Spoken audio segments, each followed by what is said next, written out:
Our episodes deal with serious and often distressing incidents. If you feel at any time you need support, please contact your local crisis centre.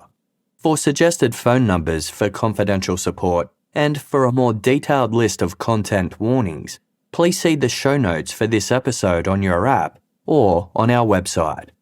This episode was originally released on Casefile's Patreon, Apple Premium and Spotify Premium feeds as an early bonus for our paid subscribers. To receive these episodes early and ad-free, you can support Casefile on your preferred platform.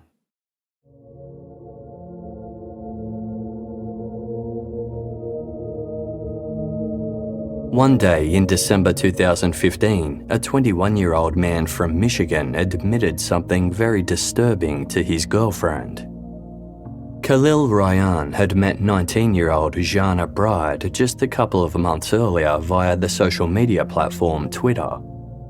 The two had bonded over shared interests and commonalities. Both were from strict Muslim families and lived in the city of Detroit. As they were unable to date openly the way other young people in the United States typically would, their relationship had moved quickly and they were already discussing marriage as a way to be together. Khalil and Jannah would often talk about heavy topics, including violent crimes committed by the terrorist group Islamic State. During one such conversation in December 2015, Khalil made an alarming confession. He told Jannah, quote, "I tried to shoot up a church one day. I don't know the name of it, but it's close to my job. It's one of the biggest ones in Detroit. Yeah, I had it planned out. I bought a bunch of bullets. I practiced a lot with it. I practiced reloading and unloading. But my dad searched my car one day and he found everything. He found the gun and the bullets and a mask I was going to wear." Khalil said he'd decided to attack a church because it was an easy target. Lots of people would be in attendance and would be unarmed. Plus, it would make the news, he added. He had an AK-47 rifle, so he would be capable of shooting many victims. When Jannah asked Khalil if he would have shot women and children at the church, as well as men, he responded, "I would have killed every last one of them. I would have shown no mercy."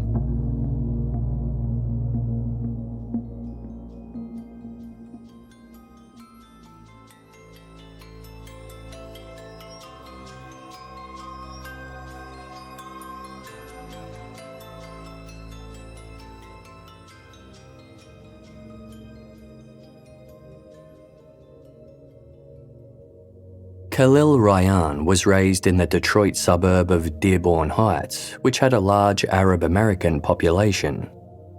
Many women in the area wore hijabs, a head covering wrapped over the hair and beneath the chin. Some men wore long, loose-fitting robes known as a thobe, and the call to prayer could be heard echoing through parts of the suburb 5 times a day. Khalil was the son of Palestinian immigrants, though his parents split up when he was 3. He was then primarily raised by his father's family, and he received plenty of love and care while at home. He had 6 younger siblings and step-siblings. But despite growing up in an Arab American family and neighborhood, Khalil felt torn between 2 worlds. He also wanted to be an ordinary American kid, so he sometimes went by the nicknames K or Ray to sound less foreign. In September 2001, when Khalil was 7 years old, the 9/11 attacks changed everything. They were committed by 19 terrorists, all of whom were extremist Muslims affiliated with the jihadist group Al-Qaeda, an armed militant organization dedicated to establishing fundamentalist Islamic states. Suddenly, some people in Khalil's community began looking at him differently. He was bullied at school for his heritage and began lying about his background, telling people he was Hispanic or Italian.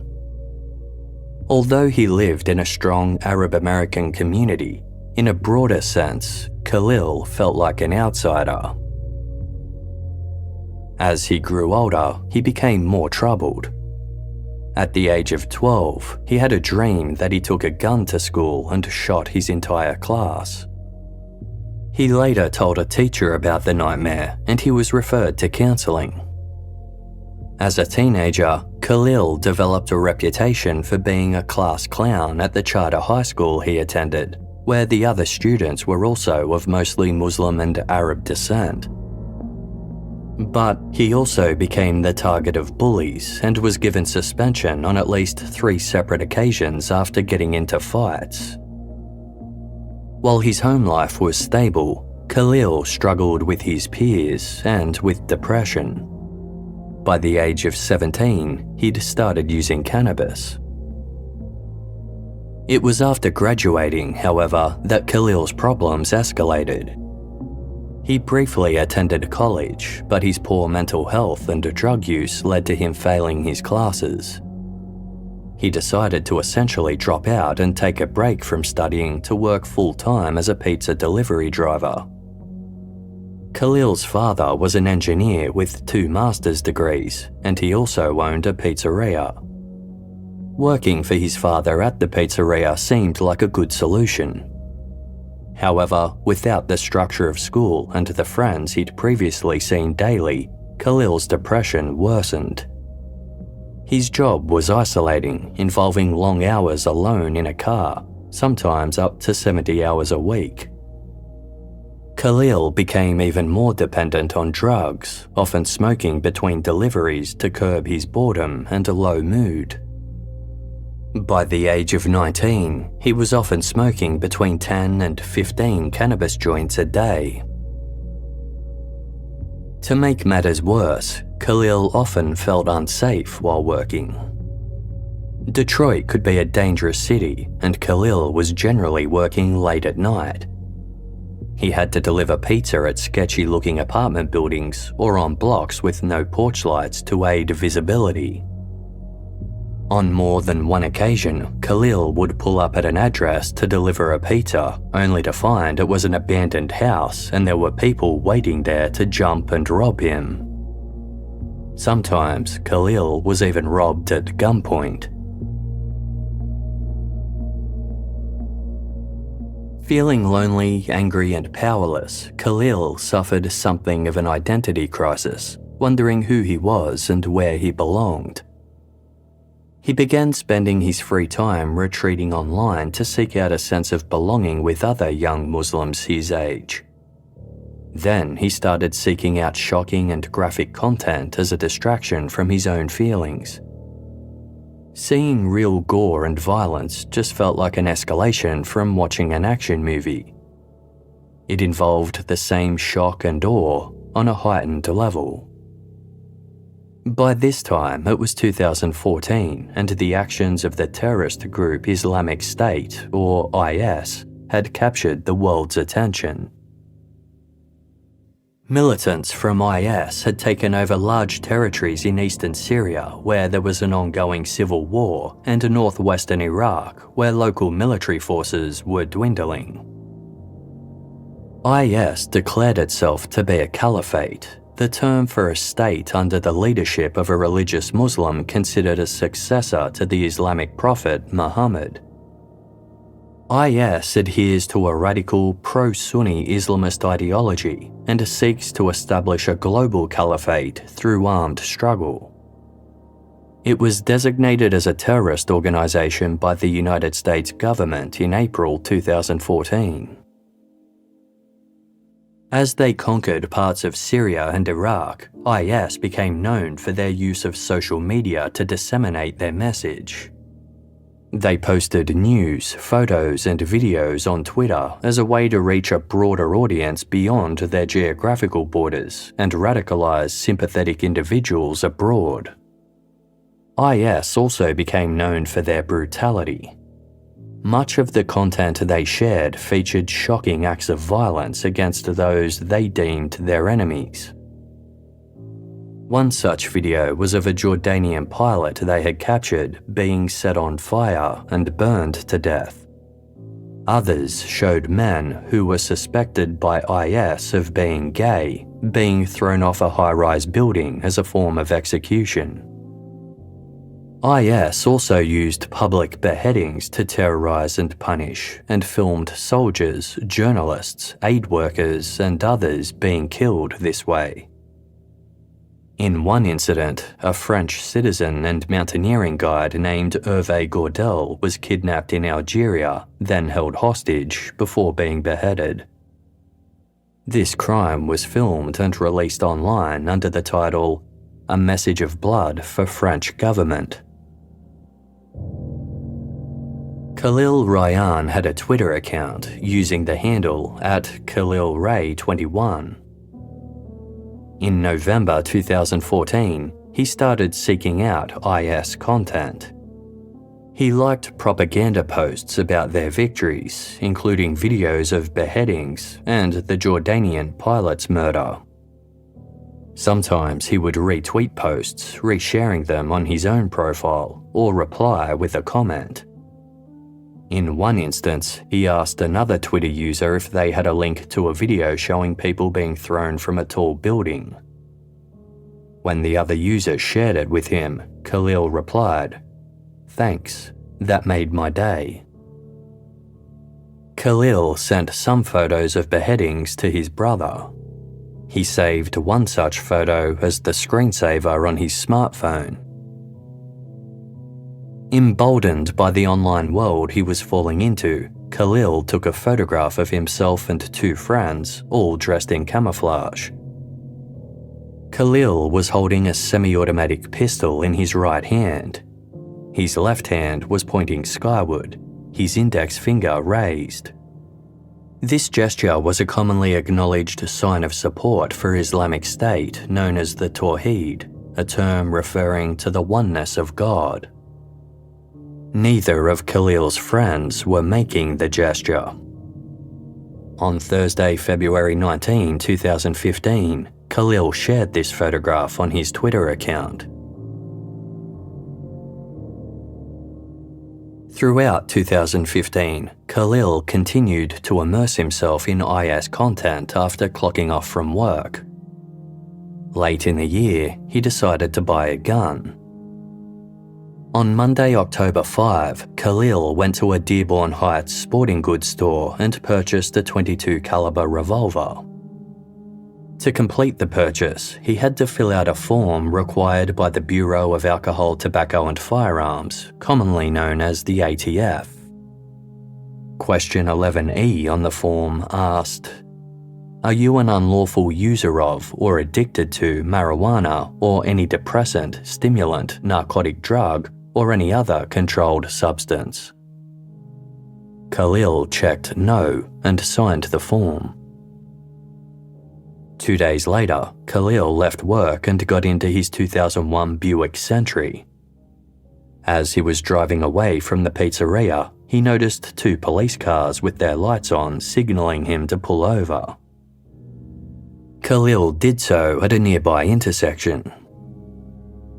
The officers approached him on foot with their weapons drawn, later saying that as they did so, they could see him still seated in his car, bending down and making hurried movements, as though hiding something. When the officers reached Khalil, they noticed a strong smell of cannabis and asked Khalil to exit the vehicle. As Khalil did so, he told the officers that his gun was in the car. The officers found it on the floor under the driver's seat. When Khalil asked the officers why they had pulled him over in the first place, one told him that he'd been speeding. Another pointed to some prayer beads Khalil had hanging from his rearview mirror and said they'd stopped him for obstruction of vision. Canine units were called in, and police also recovered a plastic bag under the dashboard which contained a black vial, 3 sleeping pills, and 4 baggies of cannabis. In total, the search took about 3 hours. Khalil was arrested for possession of cannabis and for carrying a concealed weapon. Michigan was an open carry state, meaning residents were permitted to carry firearms provided they were displayed openly. To conceal carry, you needed a special license. Khalil did not have this license, and hiding a gun under his driver's seat counted as concealment. Khalil waived his Miranda rights and provided a full statement to the police, stating, "I tried to hide the gun under my seat because I panicked. I think my fidgeting made the police officer nervous because he ordered me out of the car. That's when I told him, 'Hey man, I got a pistol.'" Abu-Rayyan spent the night in jail and was released on bond the following morning. Khalil was charged with carrying a concealed weapon and illegal possession of a controlled substance 1 month later. At around the same time, on Sunday, November 15, he tried to buy another gun. He went to a different sporting goods store and again filled out the ATF form the same way. But this time his purchase was blocked due to his pending court case. Later that day, Khalil and a friend went to a local firing range. The pair rented an AK-47 and an AR-15 rifle, both of which are military-style firearms. Background checks were not required for this. Khalil took photographs of himself holding the weapons, and 2 weeks later, he posted one of these pictures on Twitter. He captioned the photo "Sawat hunting." Sawat is an IS term for a person who opposes their group, originally referring to the Sunni tribesmen who fought alongside US-led coalition troops in Iraq. About 1 week after Rayyan posted this photo, he received a direct message on Twitter from a 23-year-old woman called Jannah. She'd noticed his account and was reaching out. Jannah told Khalil she was of Pakistani descent and lived in Cleveland, Ohio. She shared some photos of herself with Khalil. Some were selfies she'd taken in front of a mirror, others were her with her family. Khalil thought she was beautiful. The pair exchanged phone numbers and soon they were texting each other daily. Khalil had never had a girlfriend before. Their relationship quickly escalated from getting to know one another by asking questions about their lives to a serious romance where they were discussing marriage. Khalil told Jannah that his religious faith forbade him from playing games with her. If they were going to be together, it needed to be a commitment. Within a week of meeting, they were describing themselves as engaged. Although he was yet to meet Jannah in person, her presence in Khalil's life had already made an enormous impact. In one message, he told her, "While I was driving, I started to cry because of how happy I am to have you." "Don't cry, my love, please," Jannah replied. "It's tears of joy," Khalil reassured her. "I never felt this way before." The love-struck young couple discussed what their wedding would be like and how many children they would have. Eager to progress to the next stage of their relationship, Khalil said he didn't want them to sneak around behind their families' backs. Instead, their parents should meet one another. He spoke about it with his father, who said he was happy to go to Ohio with Khalil to meet Jannah and plan their wedding. Khalil went back to Jannah to share the news, but wasn't met with the joy he expected. Instead, Jannah said she was having second thoughts about everything and wasn't sure it was a good idea. She then stopped responding to Khalil altogether. He was heartbroken and distraught. Their relationship had ended as quickly as it began. Khalil wondered if he'd been too clingy or rushed the situation. Whatever had gone wrong, he believed it must have been his fault.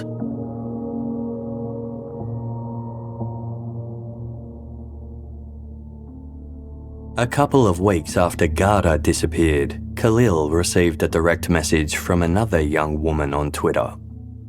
Her name was Jannah Bride, and she was of Iraqi descent.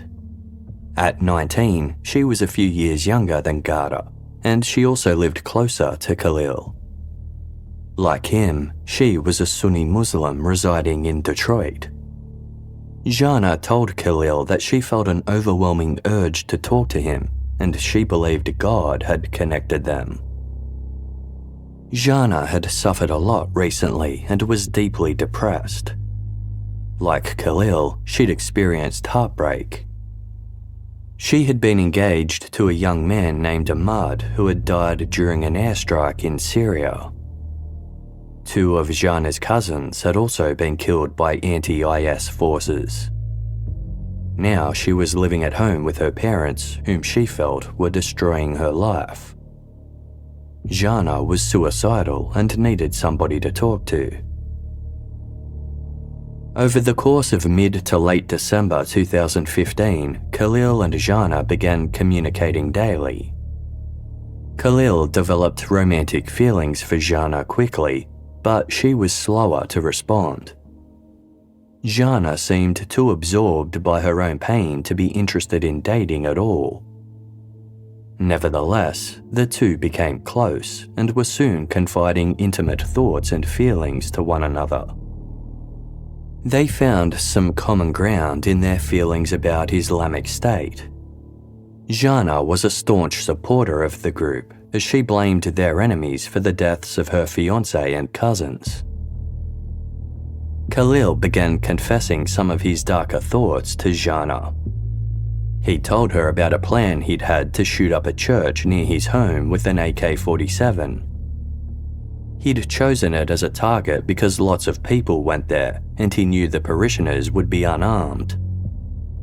Khalil told Jannah he would show no mercy, even killing women and children. "Honestly, I regret not doing it. If I can't go do jihad in the Middle East, I would do my jihad over here. Maybe down the line I can try again." Jihad is an Arabic word that translates to struggling. In an Islamic context, it can refer to an individual striving to live a moral life, or to put efforts towards building a good Muslim community. However, in the context of extremist Islam, it has come to mean an armed struggle against perceived enemies of the religion. Jannah understood where Khalil was coming from. She told him, "Jihad is my dream." She was suicidal, but only had interest in dying if she could martyr herself for God and as revenge for the deaths of Syrians and Iraqis following international invasions. The following month, Khalil told Jannah that hearing about shootings and murder excited him. "I would gladly behead people if I needed to," he said. "It is my dream to behead someone." He claimed that sometimes Satan spoke to him at night, telling him to burn people alive and cut their tongues. Khalil also wanted to murder one of the police officers who'd arrested him for concealed carry and possession of a controlled substance a few months earlier. Khalil explained that his trial had been delayed because the officer in question had suffered a heart attack and was in hospital. Khalil said he wanted to commit a, quote, martyrdom operation at the hospital, killing the officer in the process. Khalil also said he was now carrying a large knife or sword in his car in case he ever got into a fight. He told Jannah that his father knew about Khalil's support of IS and that he'd told his father that he wanted to make jihad. Khalil's father did not support this and had warned his son to be careful about what he said and posted online.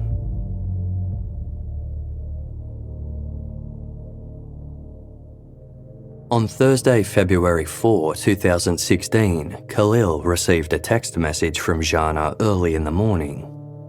She asked whether he was going to work that day. Khalil replied that he was, then got ready for his shift. He left home and stopped to get gas before driving to work. Khalil was opening up the pizzeria that day, and as he approached the front door, he suddenly saw a man with an AR-style rifle aimed at him. He ordered Khalil to get on the ground. Soon there was a swarm of other people surrounding him, all brandishing firearms and wearing bulletproof vests. They were agents for the Federal Bureau of Investigation, or FBI. As they placed Khalil under arrest and searched the pizzeria, a simultaneous raid was taking place at his family home. His mother and younger sister were escorted from the premises, while his younger brother was handcuffed. Abu-Rayyan was taken to the FBI headquarters and placed in an interrogation room. An agent informed him that he was under arrest for possession of a firearm by an unlawful user of a controlled substance. Khalil already knew he had state charges pending for these offences and wasn't aware they'd been upgraded to a federal level. He requested a lawyer several times, but the FBI agent told him he had some questions to ask first. "What is your involvement with Islamic State?" the agent asked. At that point, Khalil realised he was under investigation for terrorism. He responded by asking what he was being charged with. The agent repeated that it was just a gun case, but followed up by asking about posts Khalil had shared on social media and his thoughts about Islamic State. He then brought up Jannah, implying that she was being questioned simultaneously in the room next door.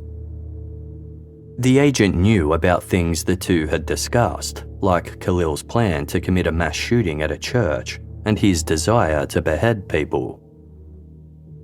At that point, Khalil began to worry about Jannah.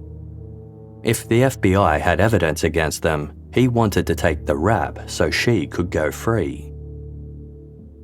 Despite the agent's questions, no additional charges were laid against Khalil, nor was he charged with anything relating to terrorism. But this time, he wasn't being released on bond. He was to be held in federal custody until his case was resolved. Almost 2 weeks later, on Tuesday, February 16, Khalil was charged in a 2-count indictment. He was being charged with making a false statement to acquire a firearm, for lying on the ATF form when purchasing his handgun by stating he wasn't an unlawful user of a controlled substance. He was also charged with possession of a firearm by a prohibited person. As Khalil sat in court, his attorney went through his charge sheet. After reading it, she turned to Khalil and told him that the woman he knew as his girlfriend, Jannah Bride, didn't exist at all.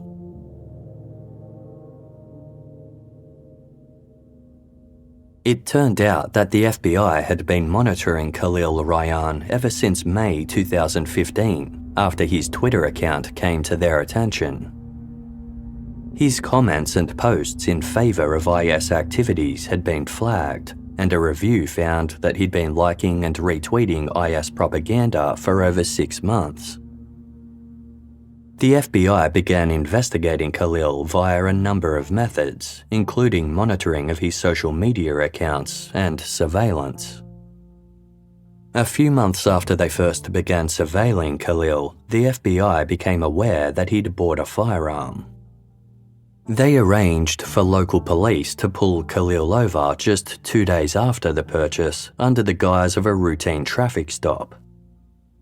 It was then that Khalil was first charged with criminal offences for the concealed carry of the gun and possession of a controlled substance. The FBI has not released the full facts of their investigation into Khalil, but it is believed that they first attempted to approach him undercover about 2 months after his arrest, using the online persona of Garda. Garda initiated a whirlwind romance with Khalil via Twitter, and he had believed that they were engaged to be married. But then Ghada abruptly ended the relationship, leaving Khalil feeling broken. A few days after Khalil last heard from Ghada, either the same agent or another one reached out to Khalil again with a brand new persona. Unlike Ghada, Jannah Bride's approach was grounded in a strong focus on Islamic State. The agent operating as Jannah gave her a history steeped in conflicts taking place in the Middle East and repeatedly turned their conversations to the topics of jihad, martyrdom, and IS. During conversations throughout December 2015 and January 2016, Khalil made a number of statements that the FBI took as indications he might be planning a terror attack. These included claims that he'd previously planned to shoot up a church. Based on information in Khalil's messages, agents were able to identify a church that fit the description he gave. It was less than half a mile from the pizzeria where Khalil worked and stretched across 2 blocks. It was a large building with the capacity to fit 6,000 people. In late January 2016, Khalil also talked about wanting to go to the hospital where the officer who arrested him was being cared for and murdering him. The next day, he told Jannah how he carried a sword in his car and added, "I would gladly behead people if I needed to." About 2 weeks after this, on Thursday, February 4, FBI agents struck. They arrested Khalil at his workplace and confronted him with what they knew about his terrorist ambitions. In the days following Abu-Rayyan's second arrest, articles were published about the incident in local and national newspapers and media outlets. Headlines announced that a 21-year-old man had been arrested on suspicion of supporting Islamic State and planning to attack a Detroit church. Khalil was portrayed as a dangerous, budding terrorist who had been successfully stopped before he'd caused harm. The FBI's criminal complaint against Khalil was also shared online. The affidavit contained this notable quote from FBI Special Agent Alan Southard. Since May of 2015, the FBI has been conducting an investigation of Khalil Abu-Rayyan regarding increasingly violent threats he has made to others about committing acts of terror and martyrdom, including brutal acts against police officers, churchgoers, and others, on behalf of the foreign terrorist organization Islamic State of Iraq and Levant. Khalil was held on bond and had to undergo a competency exam to prove he was fit to stand trial. A grand jury indicted Khalil on the 2 gun-related felonies the FBI had initially charged him with, making a false statement to acquire a firearm and possession of a firearm by a prohibited person. However, the grand jury did not indict Khalil on any terrorism charges. On Tuesday, September 13, 2016, Khalil faced court. On the advice of his attorney, he pleaded guilty to the 2 federal firearm charges. He had already pleaded guilty to the state charges relating to the same offences, and the evidence against him was clear. Khalil told the court of his deep remorse for his actions, stating, "I am so ashamed. I have humiliated myself. That conduct is not who I am or what I believe in. Islamic State has nothing to do with Islam. I have shamed my faith. I have shamed the Muslim people." Sentencing guidelines for these charges typically called for 10 to 16 months in prison. The judge spoke for an hour before sentencing Khalil, focusing primarily on Khalil's support for Islamic State. "This is not merely viewing an Islamic State website," the judge stated, while pointing to the threats Khalil had shared with Jannah. The judge also cited the photo Khalil had posted of himself to Twitter, holding a military-grade rifle and claiming he was sawat hunting. Although Khalil had expressed remorse for holding these sentiments, the judge said his apology was too little too late. He sentenced Abu-Rayyan to 5 years in federal prison.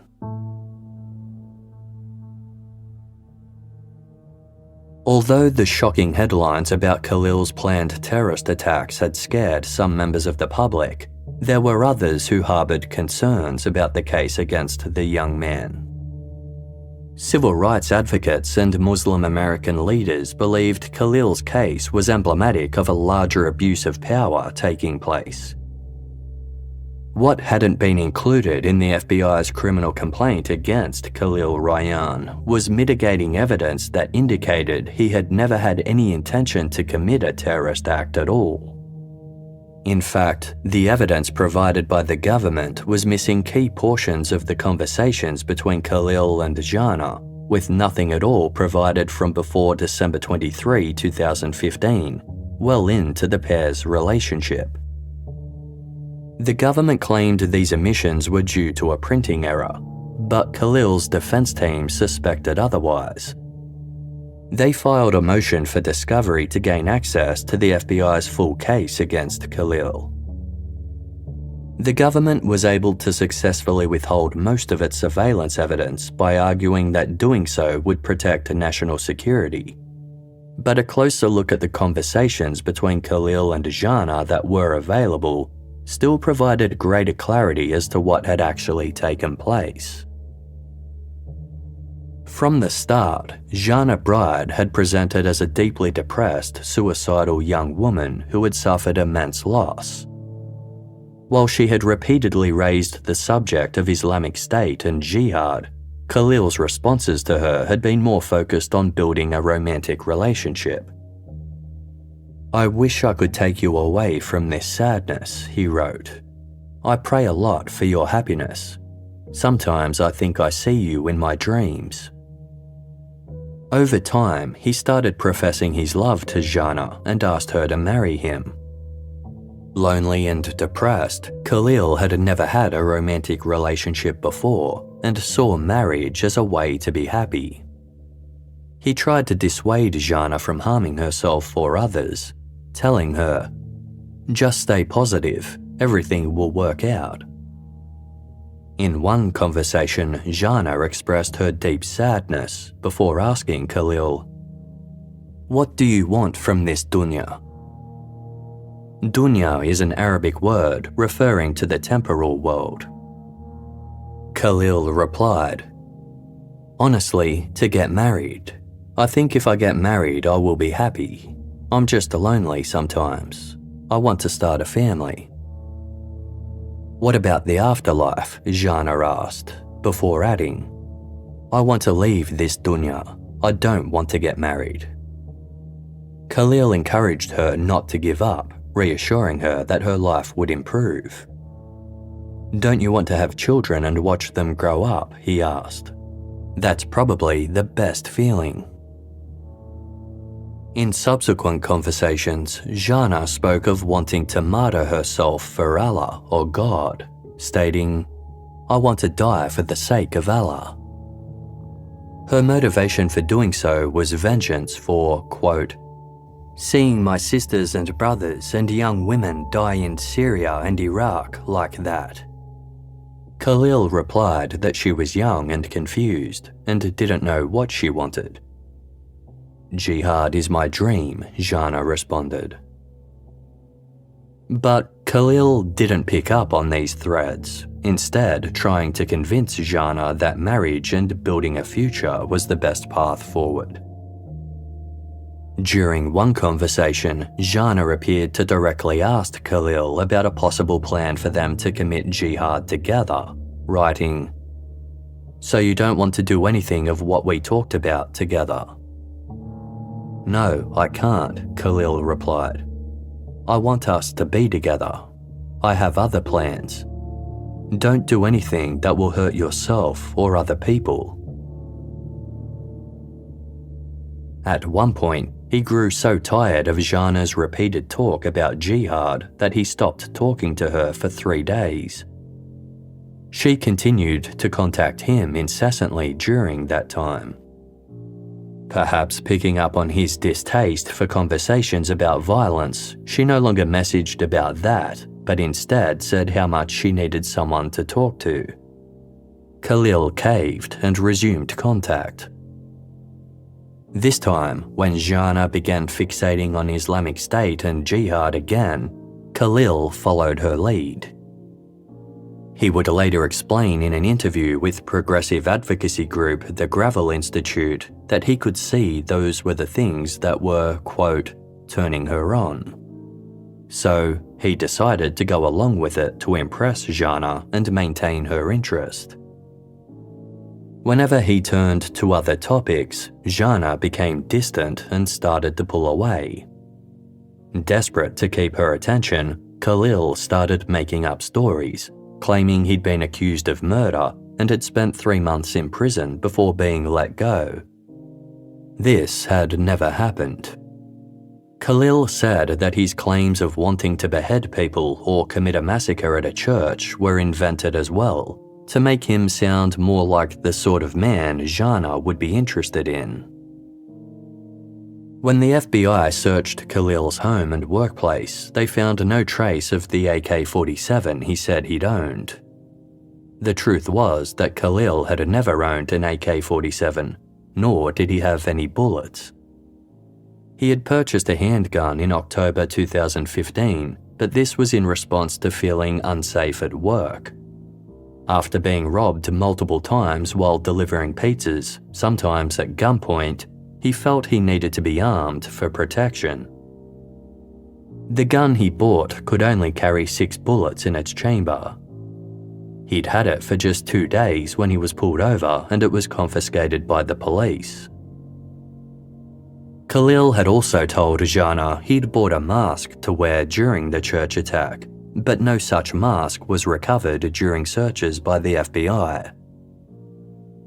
Khalil's defenders have described his proposed massacre as fantasy to impress a girl. But prosecutors argued that even if he hadn't made preparations to carry it out, his messages were still an expression of intent.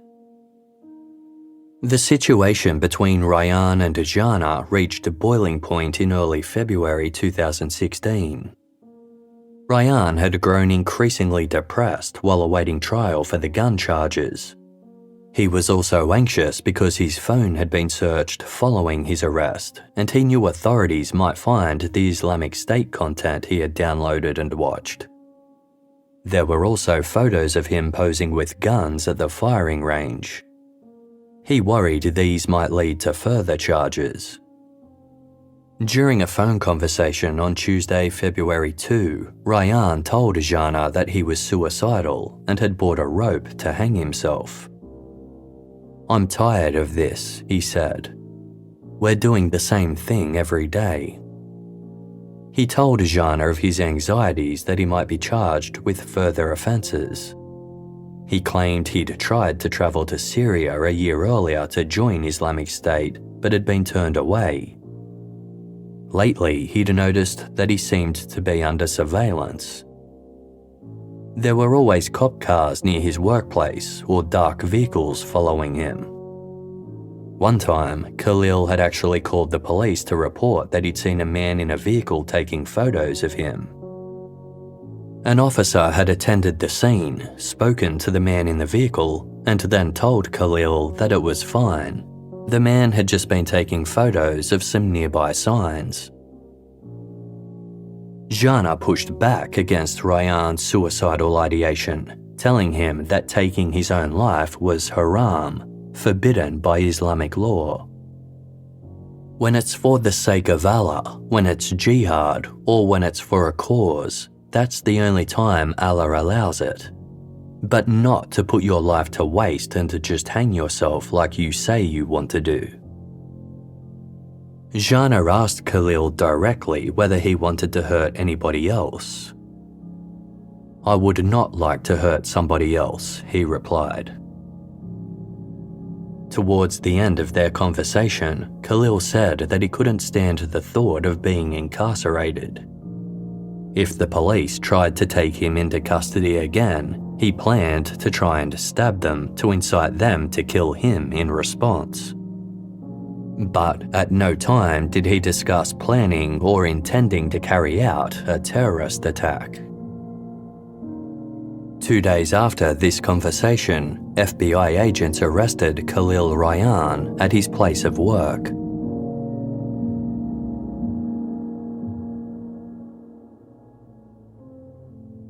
To Khalil's defense attorneys, it appeared as though the FBI had repeatedly tried to manipulate their client towards committing an act of terror. They believed that both female personas the government had used to communicate with Khalil had been part of a, quote, reprehensible drama. First, they manipulated the young man to fall head over heels in love with Garda, leaving him broken-hearted when she abruptly dumped him. They then introduced him to Jannah, who had just lost her fiancé, as Khalil had lost his. Jannah was an attempt to exploit his devastation and loss by pushing him towards terrorism. Instead of just gauging where Khalil stood when it came to such crimes, Jannah had actively and repeatedly steered him towards them by promoting jihad. When Khalil expressed suicidal thoughts and revealed a suicide plan, Jannah told him the only way suicide was acceptable was in the form of a suicide attack that would also harm others. Near the conclusion of their motion, Khalil's attorneys wrote, "The government has indiscriminately thrown damaging information about Mr. Rayyan into the public record, allowing the media to run wild with the accusations that he is a mentally ill terrorist sympathizer.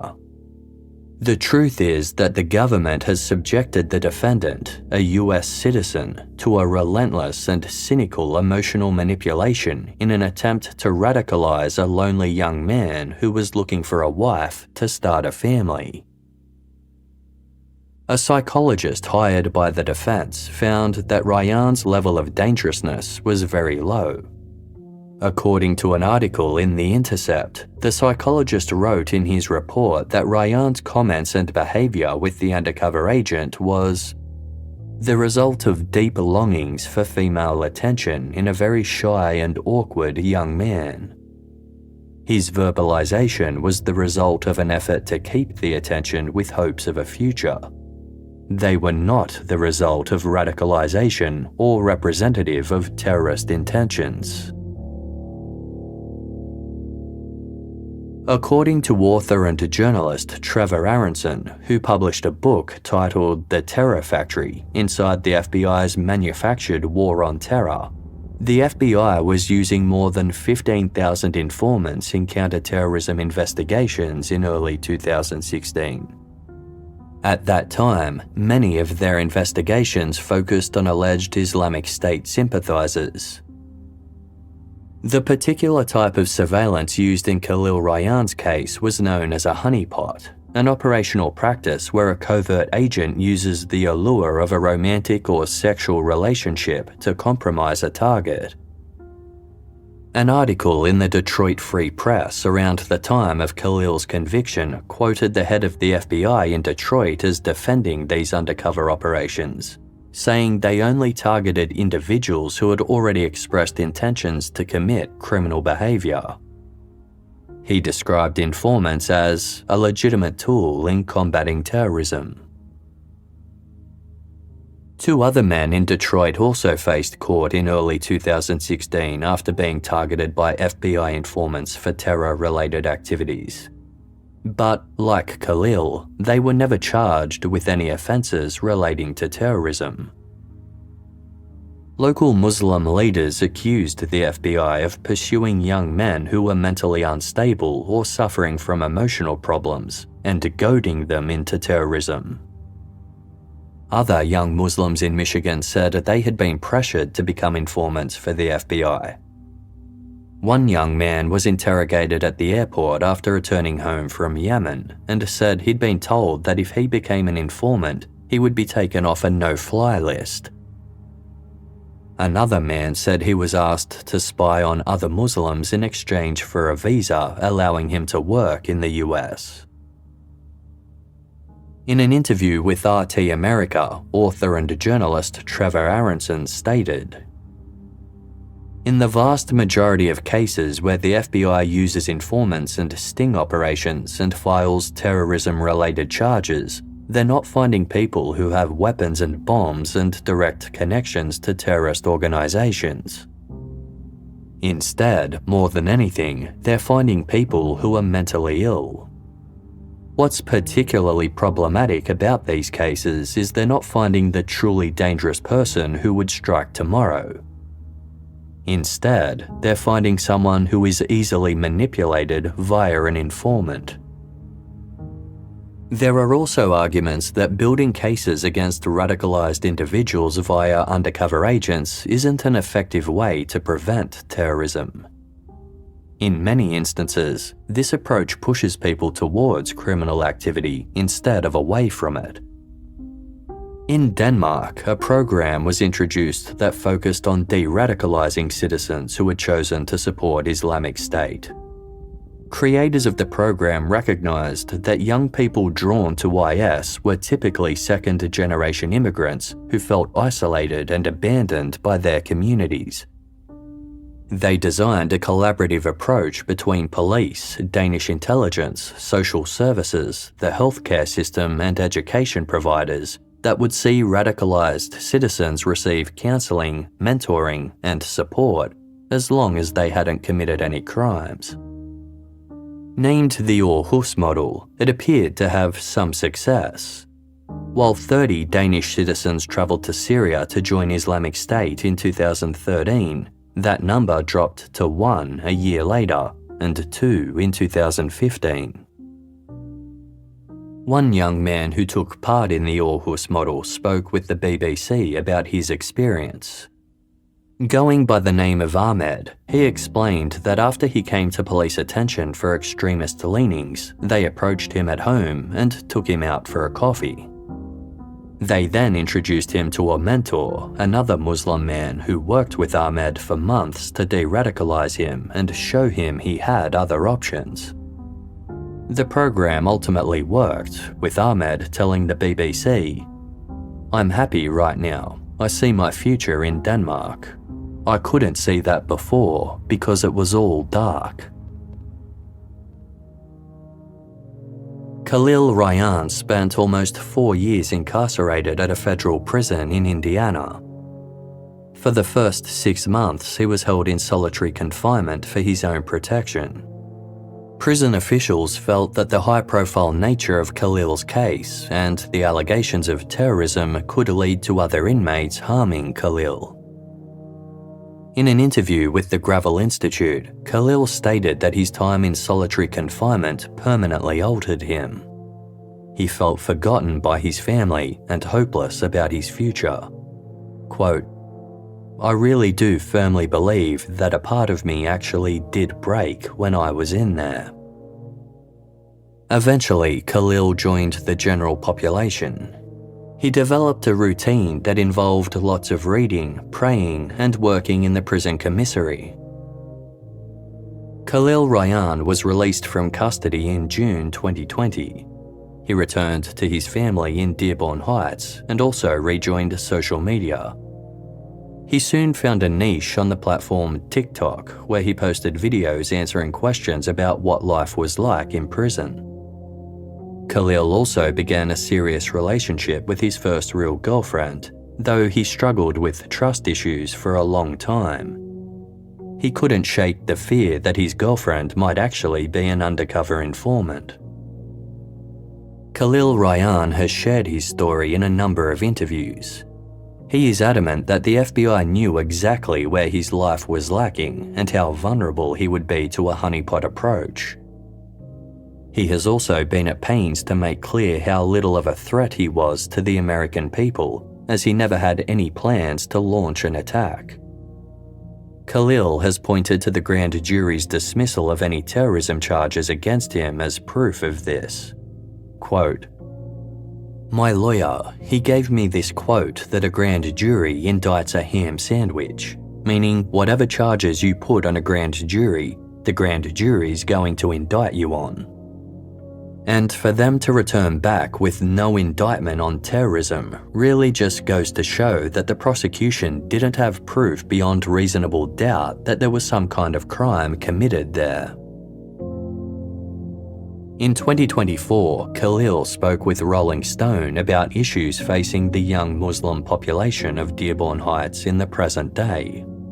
He said that he still lives in fear that he might one day be stopped or raided again by the FBI, adding, "That kind of stuff doesn't go away."